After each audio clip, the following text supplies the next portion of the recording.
Women's Six Nations round 4 gave us some more superb rugby to enjoy. My name is Mark. Let's talk rugby.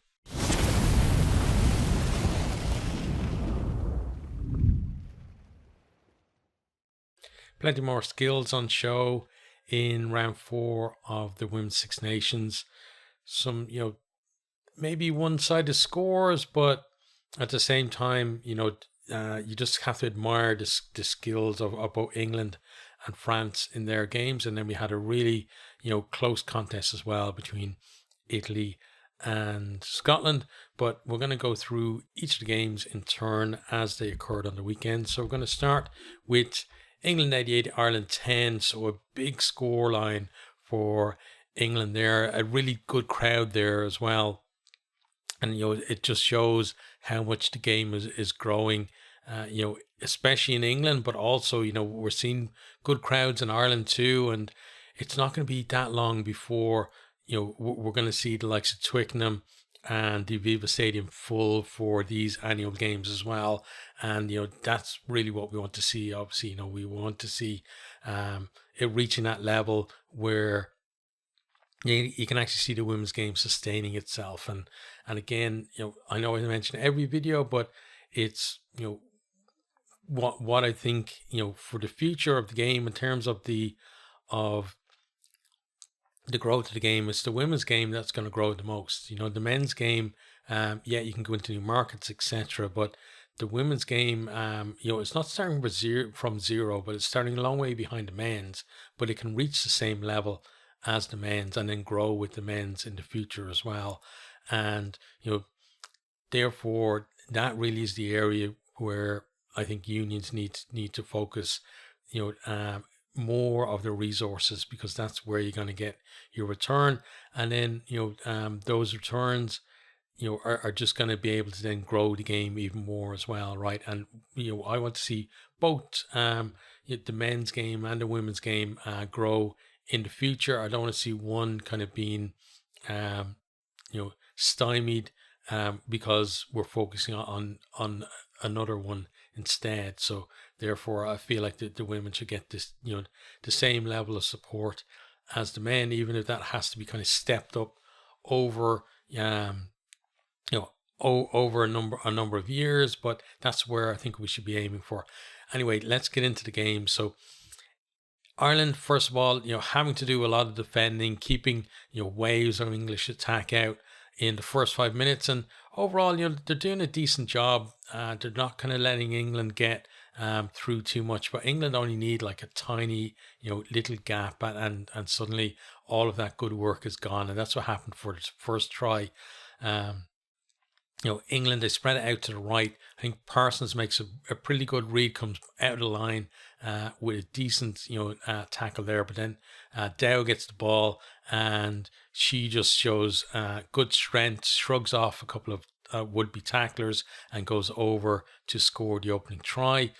Then, England, they've got the bit between their teeth at this stage. Natasha Hunt snipes right up the middle of the pitch from about halfway to a few meters from the line. It's recycled a couple of times. Then she does the same trick again, snipes from just a few meters out this time and goes over to score the second try. Meg Jones then with a really nice line and really good strength to finish with 2 tacklers on her as well to go over for her try. Aldcroft then, she spots a dog leg in the Irish defence and shows really good pace to get the line and score from round about halfway, and that's the bonus point try up for England already. Then Ireland with a little bit of response. We got Haney and Hogan with some decent carries from them, and it's good to see from Ireland as well, even though it's obviously a big loss. There are some positives there. We're seeing carries be a little more impactful. We're seeing a little less of the kind of dithering around kind of getting the ball, out of the ruck and just getting it moving as well. So that's positive signs, even like in such a heavy defeat as well. You can see that they are kind of, gelling a bit better as a team. But then Ireland, they force a penalty, bottom man off for feet, and then they open their account from the tee. England then, Kildun finishes off a move as England spread it from, I think it was a driving maul right on the right, and then spread it out to the left. And she's just a great finisher, gets over to score. And then we have another great finish from Abby Dow in the corner. Again, this time she beats 3 defenders. But this one, though, doesn't count. It's chalked off because there was a knock-on in there. But then a few minutes later, she does get her second try, and some really nice hands, and then she goes across to score. Didn't have to do as much this time. I think that a lot of work was done just in terms of the accuracy of the passing and just keeping it very crisp. But still, you've got to finish them either way. Cabeye then does really well to force a way over onto the line, basically from close range, and then just gets that ball down the line to score after Timo review confirms that. Then Ireland, then they get their maul working. I thought Ireland overall, the maul, like defense and attack, apart from I think one English maul, actually went pretty well for them. But this time they get the maul working for them, and you can see that the momentum was with them and they're going to go over the line. But then England collapse it, and Marley Packer goes to the bin, penalty try to Ireland. Then England come looking for more scores. Jones with some nice footwork, and then a dummy to get herself over to score her second of the game. Abby Dow then just plucked, like she's going full tilt down the wing, passes slightly behind her, not a problem, just stretches back, plucks it out of the air in her stride, and then switches it, and then a lovely handoff on an Irish defender, and then just that pace to get her into the corner as well. Just some brilliant skills, and just did it so easily as well. Made it look so simple. Kildun then slices through the Irish defence. She gets over again. Breach then collects a grubber kick, goes over to score. Kildun collects another grubber kick, gets over for her hat trick. And then it was Bayanati, I think, gets over for a debut try, and some decent work from Breach in the build up to that one. And England just completely unstoppable. And some people say, oh well, it's boring rugby because they're hammering teams, etc. But if you just look at, I'm obviously a big Irish fan, but you just look at the skills that are on show there as well. Like it's that in itself is entertaining. And again, I've said it before, it's not England's fault that they took women's rugby more seriously than the other unions have for the last so many years, whatever. Seems like a lot of years. Like what was it, 2015? I think was the last time that like anyone other than France or England won the Women's Six Nation, and that was Ireland. So like that's a long time ago, and England has gone from strength to strength since then. So there's no blame on them for doing that. It's up to the other unions to invest and to catch up. But I thought in commentary, something I disagreed with. They said at the end of the game, it was English commentary, and they said that it was an afternoon that Ireland will want to forget. And honestly, I disagree with that, because they went in there like, yeah, in terms of the actual scoreline, maybe they want to forget that, but England are the benchmark for women's rugby, and Ireland got to go out there, obviously got picked apart a lot, but they're going to learn a lot from that as well. They need to look at this as like the standard that they need to aim for to get up there. It's not going to happen, in 1 or 2 seasons, but it's something, a long-term goal to aim for is to get up to the same level as England and then try and surpass that as well. England absolutely ruthless, and Ireland got to see that close up today as well. And there's going to be a lot of things that Ireland can learn from this defeat as well, and it's going to help them as a team. Yes, for morale it's going to be bad. Obviously nobody wants to ship whatever it was, how many tries, 13 or 14 or something, or concede that many points. But at the same time, again, they got tested to the absolute limit, and they now know that they need to bring more in the future. And it's not going to be fixed overnight. This Ireland team, they last year were an absolute mess. We've seen them taking steps forward this year, and we're going to see them do the same next year as well. We just need to see that kind of consistent moving forward and more support from the union. And I think as the women's game grows, it's going to be kind of eventually the economics of it are going to force even the kind of naysayers to realize that you've got to back women's rugby. So tough result for Ireland to take, but I think in terms of their overall development, I think it's going to make them a better team. And then a result like this really should drive Ireland on to try and emulate that England team. And England just absolutely sensational, and now they're on for yet another Grand Slam, but they've obviously got France in the way, so that's going to be a real corker when those two meet the next round. But on to the next game then, Italy 10, Scotland 17. This was a fairly entertaining game.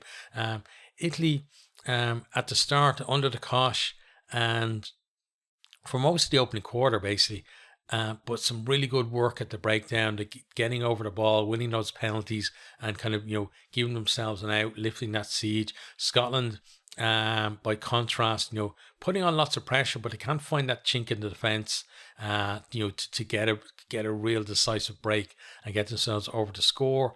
And then Italy then begin working their way into the game. They get that. They've got a really excellent offloading game. They get that working for them, and then Dinka then picks just a beautiful line. They attack off a line out, and she picks a lovely line, and it is Araghetti, I think, who offloads to her. Dinka then, she's in between two Scottish defenders. She looks like she's going for the corner, but then she steps back inside and just sells both of them and gets herself over to score. And really good finish from her. She got a couple of tries against France as well, and really good finisher. And not just finisher though, she's just overall player as well. That second try that she got against France was something special. Then Scotland, they get themselves over through a 5 meter maul, penalty up the line out, set up the maul to get straight away to get good initial momentum, which splits the Italian maul defence. So the Italians are on the side of the maul rather than behind them, and then it's just a matter of Scotland being patient, because they're going to get there, because Italy don't have basic physics isn't on their side, right? They're on the edge of the maul, and they can't apply as much pressure as there would be if they were in front of it. And then Scotland get over. Skeldon is the scorer, and at this time, then I think we're 7-7 at half time. Into the second half, then Thompson with a clever little. It was a mix between like a grubber and more like a daisy cutter, really, of a kick. It didn't bounce that much. He put it really low, and on a nice angle, puts it through. There's a big chase back. Muzzo gets there first for Italy, but she's got Rona Lloyd right on her heels, and she comes in, competes for it. I think the Italians maybe there's another Italian in there. I don't know who it was, but they basically drive over the ruck, and then I think the ball is knocked on. It comes out the back, and then Orr just picks the ball up and strolls over to score. So right woman in the right place, really, there at the right time, as it were. Scotland then, they then look to spread the ball in the Italian 22. Some nice hands. Rowley then, she's got support outside her, but you can see the Italians are drifting, but maybe a little bit too hard. So she decides to straighten, goes through a gap, then a nice step and over to score for basically to try that clinches victory in the end. But Italy aren't done at this stage. They come looking for a reply, force a penalty. Rigoni slots that over. Then with about a minute or so to go, Chloe Raleigh, she gets a yellow card. It's later upgraded to a red after a bunker review for a dangerous clear out, basically clearing out and flipping the player beyond the horizontal, and then not taking due care to bring them back down. Italy, they kicked the corner from that penalty. They've got a chance now to snatch a draw. They can get over for a try, but they knock on in the line out and the clock is in the red, so that is the end of the game. But really decent game to watch. Two very competitive teams. I think both of them have shown signs of moving in the right direction throughout this tournament as well. So whoever won, I think both teams are showing progress, and that's really what you want to see at this stage. Coming towards the end of the tournament, and teams want to feel like they've moved on from where they were to start. I think both of these teams, you can say that they've done that. On to the final game of the weekend, and it's Wales 0, France 40. So Ciofani, first of all, she gets a yellow card for an upright tackle in like the first minute or two of the game. Bunker Review leaves that as a yellow, and I think France got 3 yellow cards in the game overall. But down to 14, France, they still come forward. Great run by Jacquet. George then bundles her into touch, round about like the 22, but then France go quickly, and then De Gea, she gets put through a gap, and she has just enough pace to get over to score. Wales then looking for a response. They're 5 meters out from the French line, but then Grisez, I think her name is, she intercepts and just goes the length of the field. There is a decent chase back by Wales, but she just has too much of a start and too much pace as well. It goes in under the posts. France then, they win a scrum under the head. It's one of these ones where the feed goes in, but it hits I think one of the Welsh props, and then kind of goes a little bit on the French side and sits there, and then one of the French players hooks it back, so they get the unexpected chance to attack off the back. And it was, who was it? It was Falau. She got a strong carry off the back of that then, and in behind drops the covering defender, and then pops it into Manager, who goes over to score. After that, then we have Vernier with a nice line, came really hard into the line as well, gets through a gap, then just picks her way through the rest of the covering defence to get over to score the bonus point try. Then we have some just really strong carry from the French forwards, and then Falau is the one who eventually gets over to score. And then they get, I think it was the third yellow card, but it's an upright tackle from De Gea, and she gets 10 minutes in the bin. Wales then, they're in their own 22, and they're throwing the ball around, looking to create something from there. Loose pass goes in between two Welsh players out on the right, and then Grisez is the first one to there. She picks that up and gets over to score the final score of the game. So job done for France. Really clinical from them, and it's just that blend of the power and just the subtle skills, just too much for Wales. Wales, they had chances early on, but they couldn't find a finish, and then in the second half, then it was pretty much one-way traffic. And honestly, Wales are probably the only team who definitely gone backwards compared to how they were in last year's tournament. So they'll want to regroup now and try and get a decent finish to the tournament. So we're going to have a quick look at the table now. So hang on, let me pull it up here.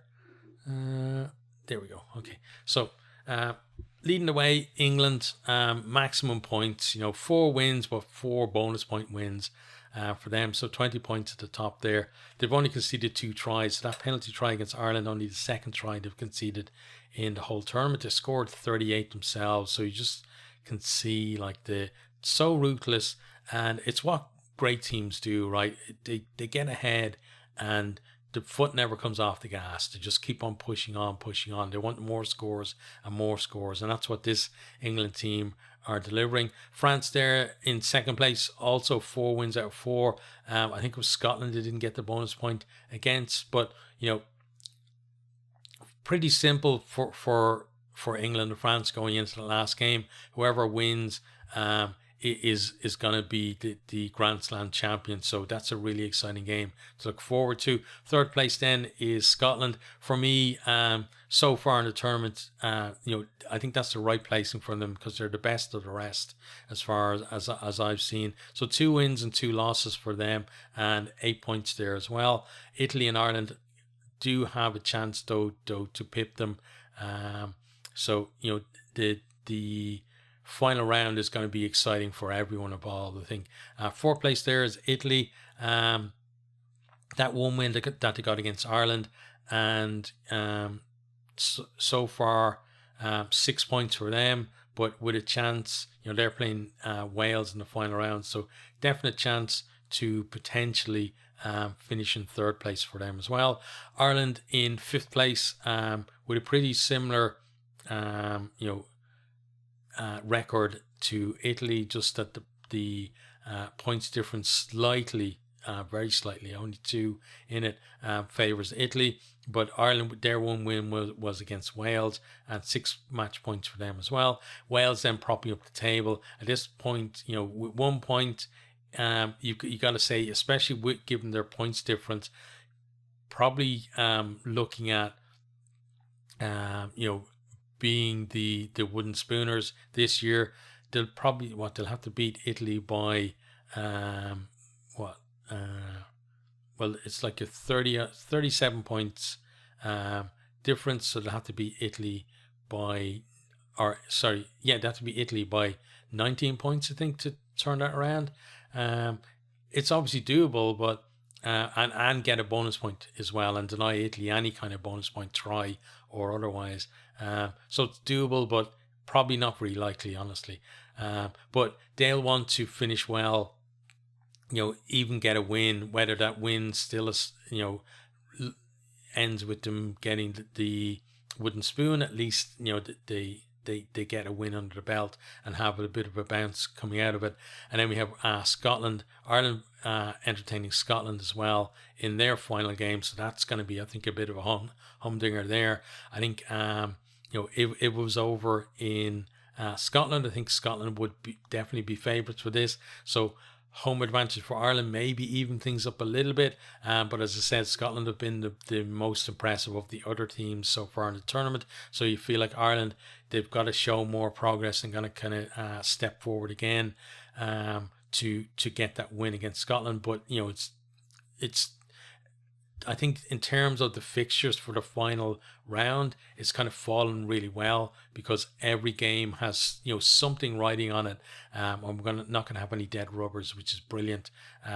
Once you're going into the last round there as well. So that's pretty much the video. But before we go, there is something that I want to mention. It's basically another channel that I just wanted to give a shout out to, and it's run by Wendy Young.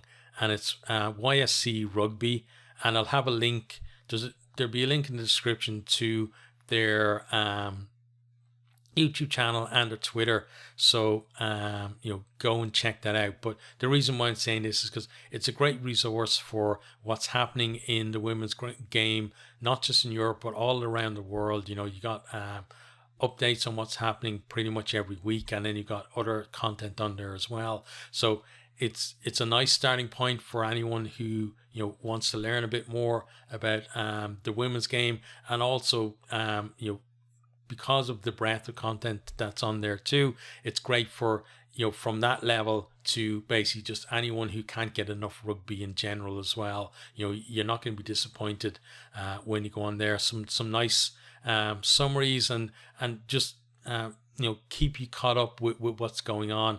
And it's the kind of thing as well, you can dip in and out of too, and just see what's happening in the women's game. So an excellent channel on there, and it'd be nice, I think, to see that channel growing as well and getting more support. So if I can do that, if I can get hopefully at least one person to go over there and subscribe, at least I'll be doing my bit for that. But yeah, great channel there. But that's pretty much our video for now. We will be back obviously with a preview of that final round of games, and we'll have a review as well after that too. It depends then in terms of my work schedule and where games, what time games are on and stuff, whether I'm going to be able to, I want to cover especially the Grand Slam match. I want to cover them, but it's gonna I need to see what my schedule is going to be like before I can commit to that. But there certainly will be a summary of like this of the final round, and we'll also have more URC action. URC is really hotting up, so plenty more for you guys coming up, and hope to see you on the next one.